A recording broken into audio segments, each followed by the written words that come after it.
Global uncertainty माहौल के अंदर लिस्टेड कंपनियां जो इंडिया के अंदर हैं उनकी इस time cash position 10 lakh crore से ऊपर की हो चुकी है।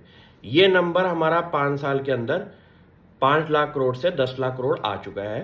Reason being global uncertain environment because of Trump, because of geopolitical issues.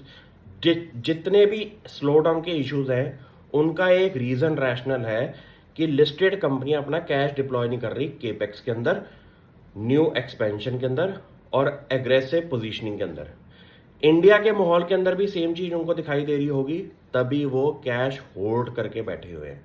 और इसका सिंपल आंसर है कि ग्लोबल सिनेरियो जब तक स्टेबल नहीं होता, इंडिया की डोमेस्टिक इकोनॉमी के अंदर भी ग्रीन शॉट्स नहीं दिखाई देते, तब तक ये लिस्टेड कंपनियां कैश डिप्लॉय नहीं करेंगी। क्यों?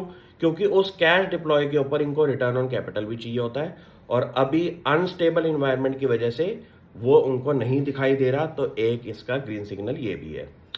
आपको ये देखना है कि अगर स्टेबिलिटी चाहिए तो पैसा डिप्लॉय करने के लिए आपको माइंडसेट भी वैसा चाहिए होता है।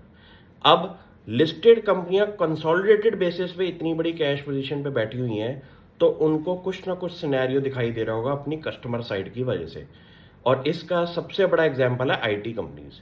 लिस्टेड स्पेस के अंदर सबसे ज्यादा कैश पोजीशन इस टाइम हमारी आईटी सेक्टर के अंदर है और यही एक सिनेरियो है कि ग्लोबल अनसर्टेन एनवायरनमेंट के अंदर ये कंपनीज भी एक्विजिशंस भी नहीं कर रही, एग्रेसिव एक्सपेंशन भी नहीं कर रही और जब तक माहौल ठीक नहीं हो जाता तब तक ये अपना कैश डिप्लॉय नहीं करेंगे।